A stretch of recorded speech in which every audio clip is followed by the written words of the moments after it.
Oi, eu sou o Felipe e eu era uma mulher. Mas você também, independentemente da sua sexualidade, gênero, atração sexual, etc. Ou mais ou menos, porque é muito difícil definir o que é uma mulher. Entenda esse vídeo como uma introdução para um futuro vídeo onde eu vou dissecar exatamente isso. O que eu tô querendo dizer aqui é que quando o papai e a mamãe se amam, o papai coloca uma sementinha dentro da mamãe. E se essa semente não for parar num ânus, ela vira um ânus. É sério, a primeira coisa de você que surge é o seu ânus. Eu já fiz um vídeo sobre isso e já deu pra perceber que esse aqui vai ser bizarro igual. Mas depois do ânus tem que surgir alguma coisa ali perto, né? Pelo menos alguma coisa que evidencia fisicamente qual o seu sexo biológico. E há alguns biólogos que defendem que pelo menos em algum momento da vida todo mundo é fêmea. Porque o sexo feminino seria basicamente o modo padrão dos seres humanos. Só que não é bem assim. É quase assim. Mas não é bem assim. E eu nem tô falando sobre essa visão reducionista que assimila gênero a sexo de forma rígida. Menino veste e menina veste. Nos estágios iniciais do surgimento de um indivíduo, cada dia conta. E antes do 45º dia de desenvolvimento, as estruturas urogenitais ainda não começaram a se formar. Estrutura urogenital é basicamente o sistema excretor e reprodutor. Pipi e popô, sacou? No entanto, as células que vão desenvolver toda essa área já estão presentes em uma parte específica do embrião, preparando o cenário para o desenvolvimento das gônadas, ovário para um, testículo para outro. Para construir certinho, a célula verifica o manual no seu núcleo, o famoso DNA, e baseando-se onde ela tá, ela sabe o que fazer. Para o DNA não ficar todo bagunçado e largado, ele é armazenado em pequenos pacotes, essas estruturas que chamamos de cromossomos. Na espécie humana, são 23 do papai e 23 da mamãe, 46 no total, se desconsiderarmos as mais variadas síndromes cromossômicas. Na hora de consultar o manual, a célula verifica o que diz o cromossomo, e é o parzinho lá do final que ajuda a distinguir o sexo. XX faz pepeca, XY faz pipica. Simples, né? Pois é, não tem nada de simples nisso. Depois do dia 45 até por volta do dia 56 do desenvolvimento embrionário, o embrião já tem o que é conhecido como uma gônada indiferente, junto com uma genitália externa indiferente. Isso também vai ser chamado de bipotencial, porque tem a possibilidade de expressar qualquer um dos dois sexos padrão. Ou seja, o feto não é oficialmente fêmea nem macho. Esse estágio é importante porque é nesse ponto que a base para a futura diferenciação sexual é estabelecida. No cromossomo Y existe uma região extremamente específica chamada SRY, que desempenha um papel fundamental no desenvolvimento sexual masculino. É o gene SRY que desencadeia a expressão de outros genes, como o SOX9, responsável pela produção da testosterona e os hormônios antimilerianos, que basicamente vão auxiliar na criação do sistema reprodutivo. Ou seja, se tiver o SRY, desenvolve como macho. O que levanta a pergunta: qual seria o gene que faz desenvolver como fêmea? Então, todo o resto. Se você não mexer em nada, vira fêmea. O que, de certa forma, dá pra dizer que o caminho do desenvolvimento feminino como destino seria o padrão da biologia humana. Mas, como eu disse, não é exatamente assim. E o desenvolvimento feminino não é um processo tão passivo como achávamos. Não de forma tão óbvia como o desenvolvimento de machos, mas a produção de fêmeas também é regulada ativamente por genes e moléculas específicas. Por exemplo, as proteínas RSPO1 e WNT4 lá no primeiro cromossomo não desencadeiam uma nova produção, como o SRY, mas ajudam a suprimir a produção de gônadas masculinas. Basicamente, o SRY faz macho, e essas proteínas não deixam fazer macho. E claro, o mundo é muito mais complexo do que XX e XY, até porque o dimorfismo sexual, ou seja, basicamente as diferenças fenotípicas entre masculino e feminino, nem sempre foi o padrão da vida na Terra. A origem evolutiva do sexo enquanto ato reprodutivo e, por consequência, o sexo enquanto diferenciação biológica é um tema complexo e que dá muita dor de cabeça, principalmente porque ele parece contraprodutivo. Embora não exista uma única explicação que satisfaça todos os problemas,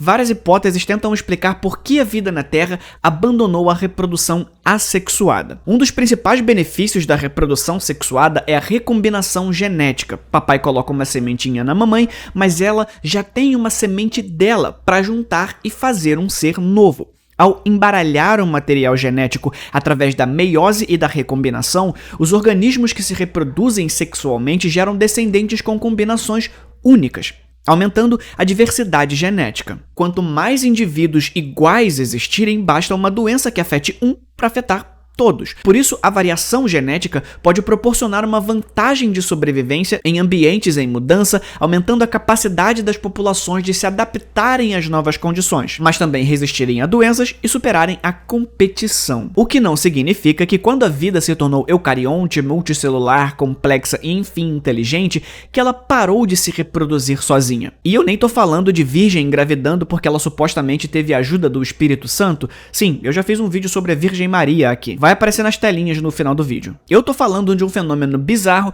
que pode tornar o macho inútil. O artigo detalhando o caso saiu em junho de 2023, mas o fenômeno aconteceu em 2018 num zoológico da Costa Rica. Os funcionários foram limpar a área de uma crocodila e viram que ela tinha botado um ovo.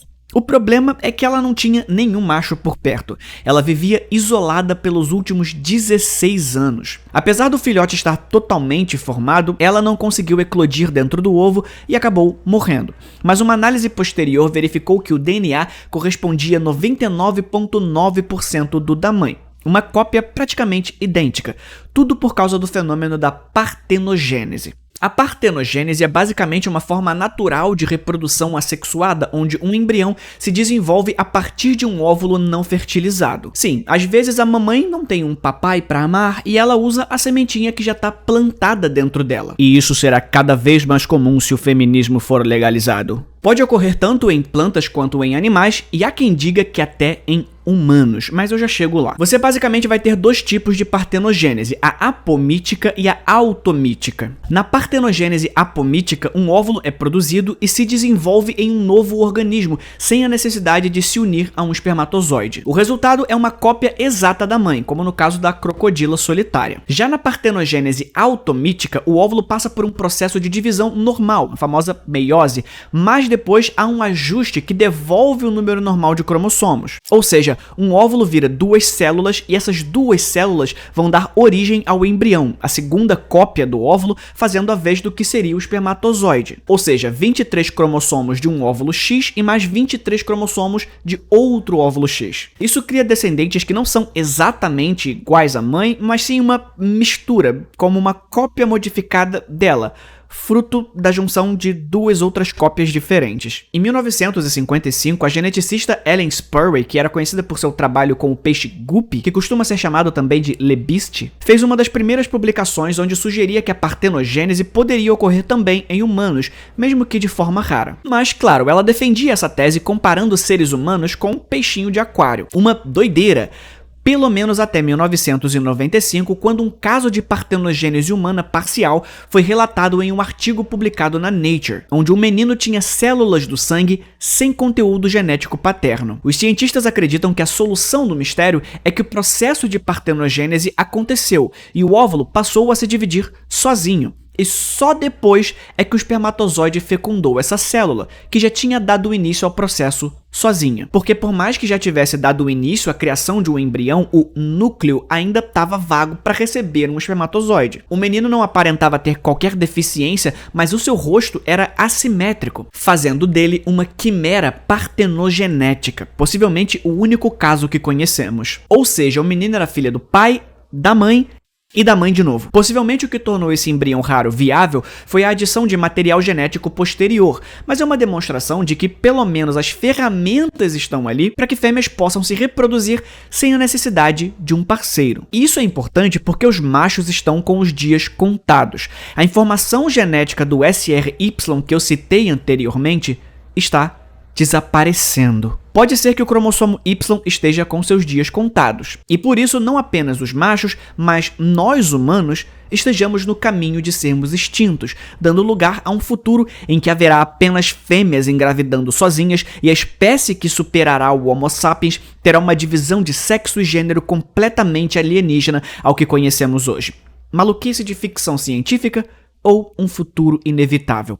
É o que vamos explorar nessa parte final do vídeo. Beleza, já entendemos que o cromossomo Y carrega uma porção de informação genética além do dimorfismo sexual em humanos, mas também tem uma área que vai dar início ao processo de fazer macho. Assim como a informação genética que determina os fenótipos sexuais também está nos outros cromossomos. O que talvez você não saiba é que o cromossomo Y encolheu significativamente ao longo de milhões de anos. Inicialmente, ele era mais ou menos do tamanho do cromossomo X, mas quando você compara com os nossos antepassados lá do grupo Eutheria, ou seja, os primeiros mamíferos placentários, ele foi reduzido para cerca de 1/3 do seu tamanho original. Agora, contém aproximadamente 55 genes, muito pouco quando comparado com os 900 genes do cromossomo X, porque o cromossomo Y é o único cromossomo que não é essencial para a vida, pelo menos não mais. Todos os outros possuem informações imprescindíveis para o modelo humano atual. É por isso que você encontra várias síndromes cromossômicas, mas nenhuma delas envolve um ser humano YY. Se a gente considerar a velocidade com que o cromossomo Y está se perdendo,